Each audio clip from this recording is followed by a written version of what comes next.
this is definitely there. It's very hit or miss kind of thing. Oof.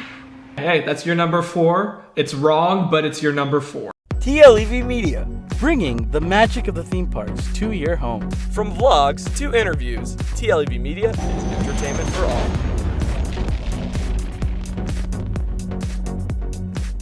What is up, Halloween Horror Nights fans, and I hope you are enjoying HHN at home. Woo! For those of you who do not know, I'm Thomas. I'm Mr. E. I'm Josue. And we are the Terror of Trio, known only as... Actually, no, we're not the Terror Trio, we're the Trio of Terror. We're the Trio of Terror. We're the Terror of Trio. The Terror of Trio. We're the Trio of Terror, TLEV. And so we've been around for 5 years, and we love HHN, huh, guys? Mm-hmm. Oh, we enjoy it. Absolutely. HHN. And every year, that's where we started. We're here in Hollywood. Every year they bring some new IPs. And so what we want to do with this quick video is we want to do our top 5, what we think each of us is the best used IPs at Halloween Horror Nights. Now, we're talking Hollywood, but I'm sure as you will see in our list, each of these events has very similar IPs. So, but we're gonna be talking about the Hollywood version.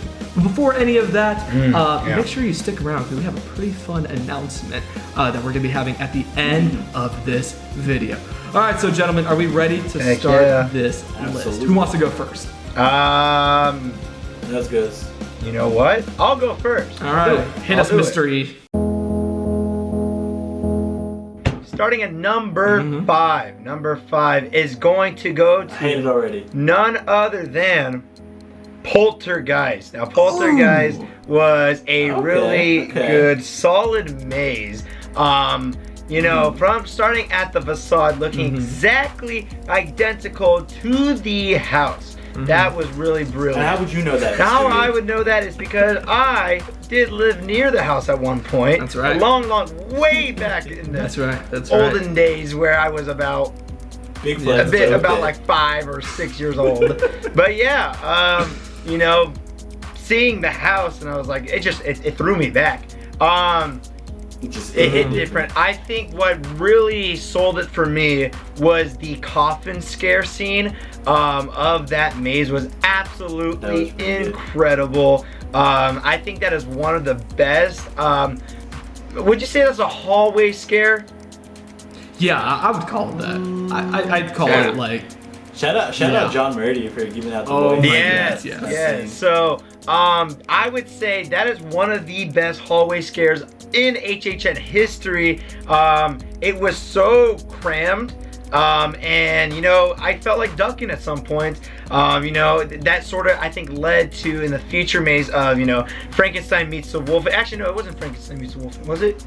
No, it was. Yes, it was. It was Frankenstein meets the Wolfman, where you walk and you have the skeletons when you're going through the graveyard scene. Poltergeist takes my number 5 spot. My number 5 spot, From Dusk Till Dawn. Now, this is definitely it's very hit or miss kind of thing, because while the IP I think was used really well, some things could have been done better. Like for example, the Twister. Give it the full name, obviously. But other than that, I think just from the having this connection with watching the show on El Rey with Thomas and then seeing it come to life at HHN, I thought, and then just some of the scenes and sets that I could totally, this is from that episode, this is from that episode. Definitely, that was one of my favorite IPs used at HHN. I think that you're talking about the facade. I remember that was in your guys' top 5 worst facades of HHN. I remember that throwback right there. There you go. That's what I'm saying. There are things that could have been. If you want to go check out that video, link in the description down below. But yes, the Twister, that was a fun one. That was like And it's funny that you put that year, Josue, because that year is actually where my top 5 is, or my number 5 slot is also from 2014, and that is American Werewolf in London. It was like it's talked a lot in the Hollywood community because it was such a standout maze. A great use of puppeteering, a great use of effects, and having the transition of the werewolf. It was such well executed that you really did feel from the moment that you are walking into the pub, right? The slaughtered lamb. You are there. You are walking through the scenes of the movie. There's even the part where you're walking through his dream of the Nazi werewolves. Like, oh, dude, that's like one of my favorite scenes. It was so well done. And that whole area, Jurassic Park, the ride, queue it's like the home of so many great mazes. Yeah, rest in peace, JPQ. Rest in peace, JPQ. Now it's JWQ. If they even put stuff there. If it comes back. Exactly. It's number 4 on my list, and I might get a little hate on this, but it's on my top 5, so it's up there, you know what I'm saying? Universal Monsters. I think Universal Monsters, the very first maze, outstanding use of an IP. Absolutely. Yeah. And it's tough to say like IP because the maze was very much kind of an original concept. Sure. Right. But, it uses the IPs that we know and love from Universal's classic monsters. Yeah, exactly. It just fused so well. It was an incredible maze and something that I feel like every fan had to experience at least a couple times to really appreciate just the sheer love for that maze. I feel bad for the ones who weren't able to attend that year. Yeah, man. I feel bad. My number 4 goes to Insidious. Now, Insidious has come to the event. Yes, it's come to the event 3 different times that we've experienced. 2013, 2015, and 2017. And all of those years, just amazing events. Of course, 2 of those years, it was in the JPQ, and I love the JPQ. There's a trend starting, as I'm sure you'll be able to see, and it was just JPQ was the spot. It was the spot. It was so many great mazes, so many fan favorites have been in that area. But Insidious, each of those mazes, right, especially since they kept adding on as the new movies were coming out, it still felt fresh every year. It didn't, every time, every iteration did not feel like it was stagnant to the last one. It actually added on, brought new scares, brought new jumps out at you. The makeup was always flawless, always loved seeing the different demons. Yes, there we go.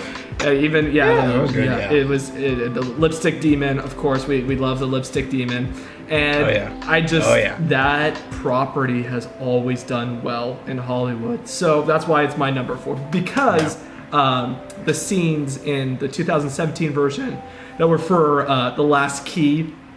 In the major keys, as Josue always puts it. Major key alert. Those scenes did not actually end up in the movie, so it was very confusing.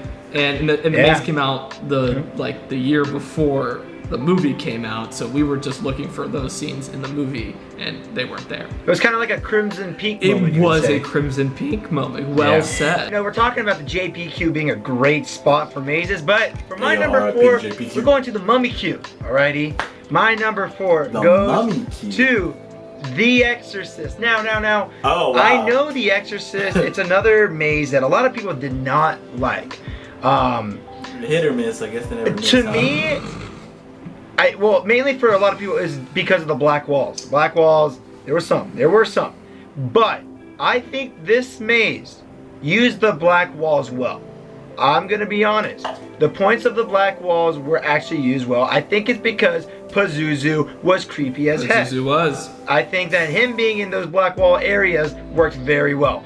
Also, I'm a big fan of facades. That facade literally was from the poster, take it and right there. It's there. That was the poster. I don't know why I thought you were gonna say you're a big fan of Pazuzu. Oh, I am also a big. I should have worn my Pazuzu shirt, but because of what today is, I have to wear the creative director John Murdy's shirt. Respect to the Today's National Pazuzu Day. But anyways, I also, the interior design for this maze was incredible. The scenes of the exorcism actually had the interior design, yes. The exorcism happening, that was really well done. The animatronics, I'd say, with going down the steps, like that was going down the steps, the twisting head part too. All of that was really well done. The music playing in the background, perfect. You know, I think that maze was one of those mazes, like, it didn't matter what time you did it. If you did it in the morning, or you know, early afternoon, and early entrance. When the sun was still out. Yes, when the sun is still out. It still worked. It was perfect. So yeah, my number 4 has got to be The Exorcist. It's close to me. It's perfect. I can't agree with that last point, Mystery. I mean, I remember when... You don't think it was fine the first with the time lighting? ever going, when it was the 3 of us going, being back-to-back traffic where we were just stopped, and the light was so exposed into the maze that the Pazuzu effects didn't look that good. It was towards the end in the multiple Pazuzu scare. They didn't have the tents properly up, so the light was really where Pazuzu was before. But hey, that's your number 4. It's wrong, but it's your number 4. I think with the facade, I think with the light outside it helped. Right. I think it looked good. Yes. I'm going to start off number 3 right here, and it's actually going to be 2 very big titans, and we're going to be talking about Jason Voorhees and Freddy Krueger. I think that they've been used so well in the Freddy vs. Jason when that came out in 2016, and then the following year in the Titans of Terror maze. Those 2 guys were just so well done together. Both of those mazes. Can you count Titans of Terror? Well, I'm sure. Well, then I can't count Freddy versus Jason, trifecta, right? Though. That's well, there's a reason why, and I'll talk a little bit later why I'm counting Titans of Terror for them and not for Leatherface, and that's a little late. It actually might be in a different video altogether, but we'll see that. All right. But Freddy and Jason, our first introduction to them was in 2016. And it was so well done in that Freddy vs. Jason maze. And they've been staples of the events in Florida and here in California. It's just, every time they come, they are full at it. And it's so much fun to actually be in one of those mazes. So I'm really excited to see those properties come back, whether it be in HHN or a different event. I'm really excited to see those 2 heavy hitters come back. So my number 3, we're gonna stick in the mummy queue, all right? And this, we're going just back 1 year. We're going back a year. That's it. We're going back 1 year, and we're gonna be talking about Killer Clowns from Outer Space. Now the reason for this is because Killer Clowns from Outer Space was an IP that I thought would never come to the event, since I would say it is a horror cult classic. It's also, you know, not really on the horror side, but it is a, you know, I could sort of consider it a comedy maze, but it was made a little scary. Those clowns did get me. Again, those killer facade, clowns. The fact that they had an actual actor in front of the facade was perfect. Well done. You know, it felt like Pooh Bear. It felt like I was in the movie. Awesome. Well done. Now the clowns, the scare actors, the costumes were absolutely well done. That literally was taken out of the movie and thrown in the maze. The scenes they chose from the maze were incredible. Well done, completely well done. My one little con about it was probably Clownzilla. Yes, we only got the head of Clownzilla, but still the head was done really well. Would I wanted more of the puppet, you know, back like in Orlando? Yes, that would have been amazing. But I think also the space and the area we were in, I believe that's why Clownzilla could not be put in there. But the head was still done really well. The audio tracks that were used for the maze, well done. The colors, well done. The cotton candy cocoons, well done. So yeah, my number 3 goes to Killer Clowns from Outer Space. I think that's definitely something that we gotta like expand a little bit on. Mystery is like, yeah, it's a great property, and the reason why we have so much, like, you know, we wish there was more is because I mean, y'all in Orlando, you got it as a scare zone the year before, and then you actually got a whole Clownzilla in this year's in 2019. So it's not fair. It's not. Space. Yeah, they got the space. One they thing got the land. Always be envious of is that y'all have a lot more space. Yep. We have real sets, but y'all have more space. My number 3. It's funny that you said the Mummy Cube, Mr. E, because my number 3 goes to none other than Killer Clowns from Outer Space. I completely agree with you, Tim. This was out of the dark, other than the fact that we knew that Orlando got it the year before as a scare zone. But when they were like, yo, Killer Clowns from Outer Space as a scare zone, everybody was like, dude, that's gotta come as a maze. Yep. It's gotta come as a maze. We get the announcement, everybody went crazy, and the maze itself was just incredible. Some of the, I dare say, some of the best theming and, as you said, interior design. They really didn't pull any of the stops for this maze, other than Clownzilla, which was a little bit upsetting that it was just a head.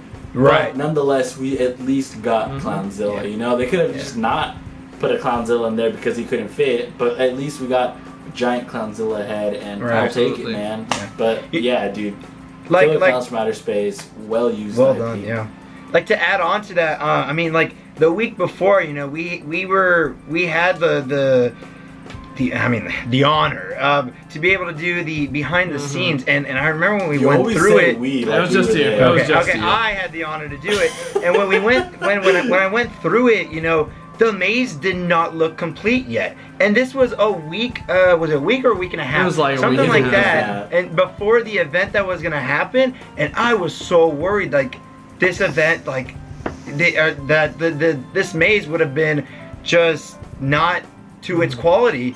But then they put in the work for the final week, and it came out amazing. So, yeah.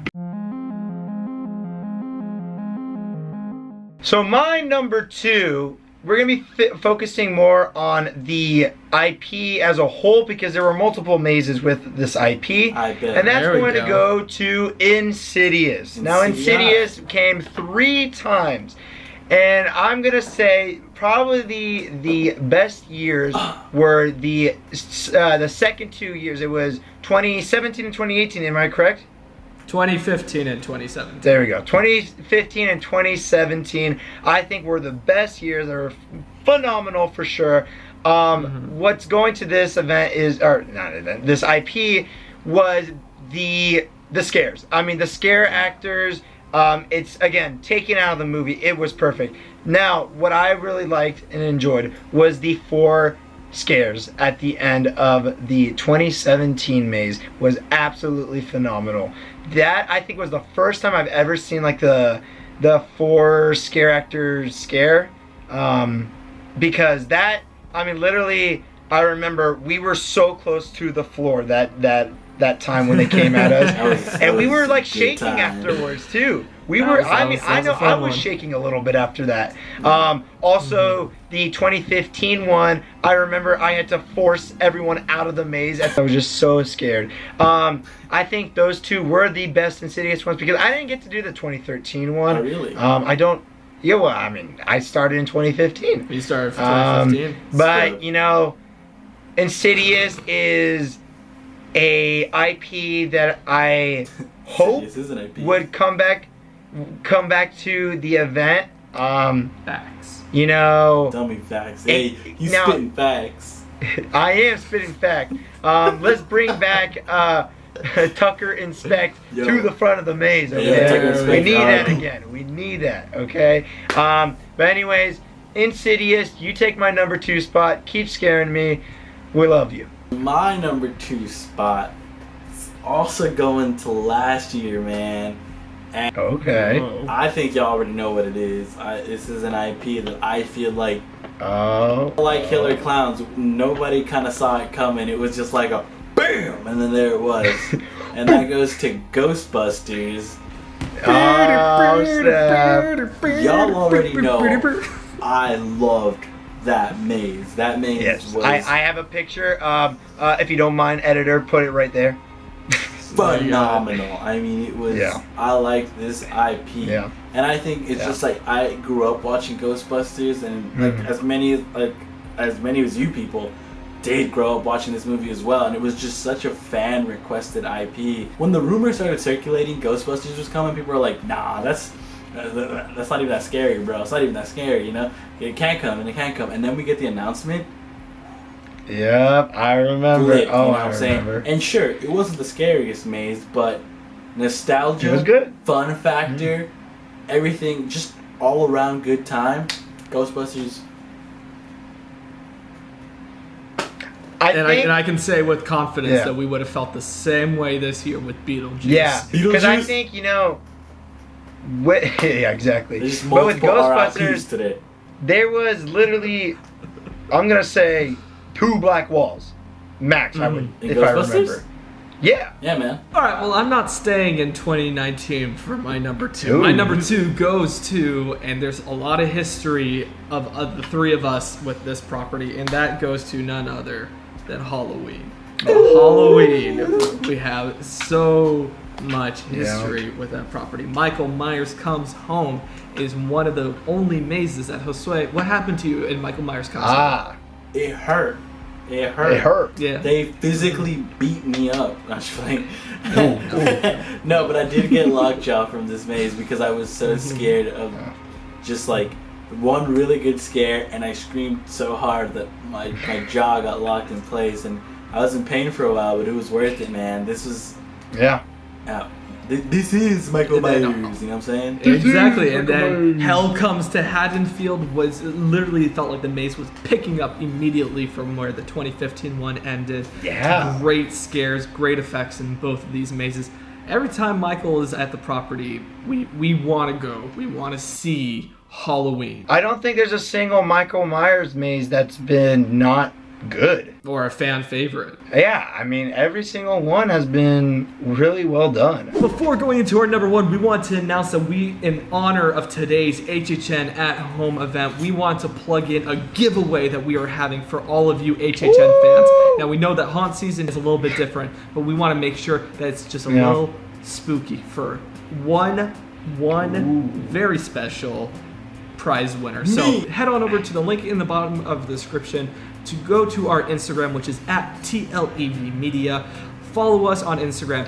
Like that post, and in that post that you'll see to get tickets to Urban Legends. This is gonna be a fun event. You're gonna love it. And tag 2 of your friends and comment why you love Halloween so much. And we'll be doing a drawing by the end of next week and get in contact with the winner. So make sure to do that. This giveaway, hey, it's only gonna be open for like another 4 days, so so get to it.